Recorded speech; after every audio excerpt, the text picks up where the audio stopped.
it's Raven, me, duh.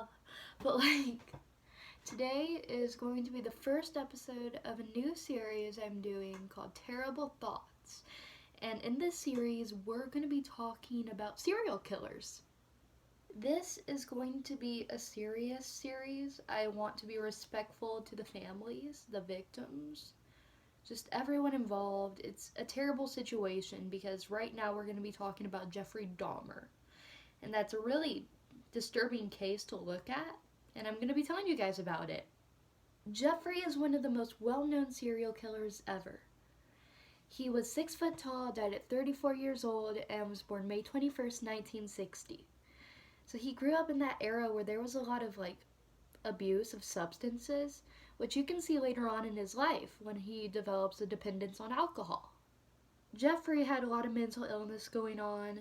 His mother was really depressed all throughout his childhood, and he had psychotic disorder, schizopersonality disorder, which is a lot like Asperger's autism when I read it, with the antisocial behaviors, and a personality disorder. So right off the bat, he's got some problems. His father was named Lionel, his mother was named Joyce, his brother was named David, who was younger than him. His mom and dad were busy all the time. His dad was a chemist, a really smart dude, and his mother was a typewriter lady. She got sad and attempted suicide when Dahmer was in first grade, his mom, and until he was about 4, he was known as being happy and energetic. And then he got a double hernia surgery. And then he was quiet, he was reserved, shy, all that sort of stuff. So Jeffrey, his childhood was tense. His parents weren't getting along too well. His mother, she was known to be argumentative. She would argue with everyone. And in middle school, he was still shy, he was still quiet, and they thought he was being neglected at home. His teachers wrote that on a report card.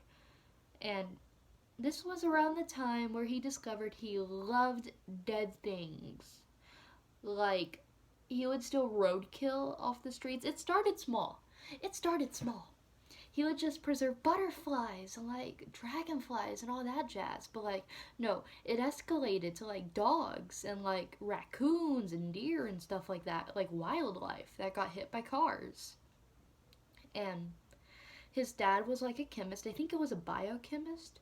But his dad knew how to preserve the bones in acid. It was a bleach solution, and at 10 years old, Jeffrey's dissolving preserving bones in acid.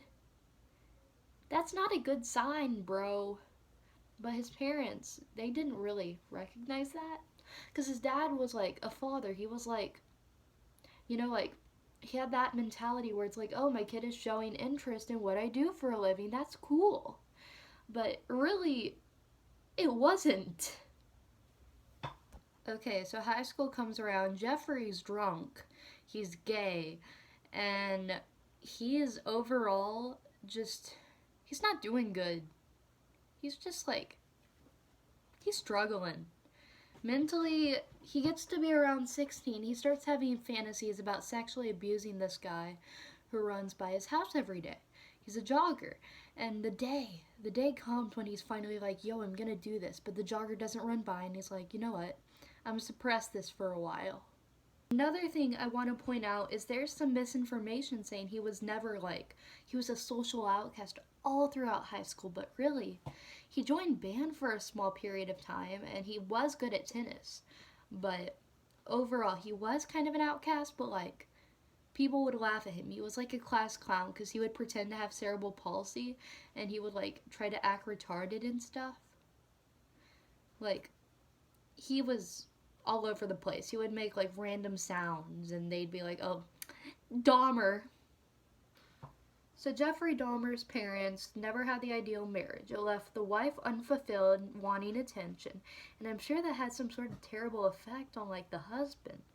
But Jeffrey, when he was 18 years old, his parents divorced. We saw it coming, but dad leaves, goes and gets an apartment. Mom moves in with some family. And Jeffrey's left alone in the family home, all by himself. for a long time. And he sees this hitchhiker one night. He's collecting his roadkill. And he's like, you know what? He's kind of cute. So he goes up. He he gets the little dude in his car, and they're like going back to his place. And that's when Dahmer rapes and kills him, But he buried the body in his backyard, got away with it. After high school, Jeffrey he joins the army, he leaves the army, he goes to Miami, becomes homeless, and starts drinking more. And then he called his dad one night. He's like, yo, I need help. I don't want to live this way anymore. Goes to his mom and dad's house, and he's like doing chores and stuff for them. Like he should be. They don't want some lazy dude at their house. And they're like, they're being nice to a degree. Because when Dahmer loses his job at a chocolate factory, that's when his mom is like, out. She's like, you gotta be gone. So he goes and he leaves with his grandma because she's like the only one in the family that still loves him. So I forgot to mention, he like raped a bunch of dudes in the military too. Which is horrible. And like, he would do it at his grandma's house. He would just do it everywhere. He was really big into roofies. That's how he would get them. And one time his grandma, she found a mannequin he stole and had sex with. And she was like, get out, get rid of it. You could stay, but just get it gone. And so she let him stay, but she was like, get rid of it. Because she was like an old little Christian lady. And 1989, he was like a registered sex offender by then. And then she kicks him out because she's like, yo, it smells bad in here. And like, you're really gay. You're always bringing home dudes at like 3 a.m. So she was like, go. And then he gets his own apartment and he starts getting victim after victim after. I do not want to mention any of the victims' names throughout this. I feel like that's disrespectful for the families. They didn't ask for this. But one of the victims, he escapes one night. He wakes up from the roofies, he's handcuffed, and he gets some officers to like help him undo the handcuffs. And they're like, who did this to you? And the guy's like, that freak Dahmer. And then, the cops, they check out Dahmer's apartment. They find severed heads, a human heart, among other things in the freezer. And that's just for example. He like had dead people in acid. Dead people in acid! He was trying to create living fucking sex zombies, for Christ's sake. He is a literal psychopath.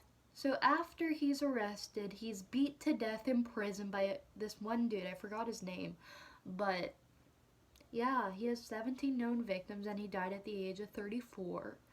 It was really weird. He became a Christian in prison. Little odd, but we aren't gonna get into that. That is gonna be it for this video. I'd like to pay some respects to the families that had to suffer through this and the victims who witnessed firsthand what this monster is like. I really hope you found this video interesting. If you did, please like and subscribe. It was very much inspired by Bailey Sarian. I think that's how you say her name. She's a really awesome YouTuber. Her link is in my description. Please like and subscribe for more content, I'm gonna see if I can be doing one of these videos of, terrible thoughts once a week. And that's it. See ya!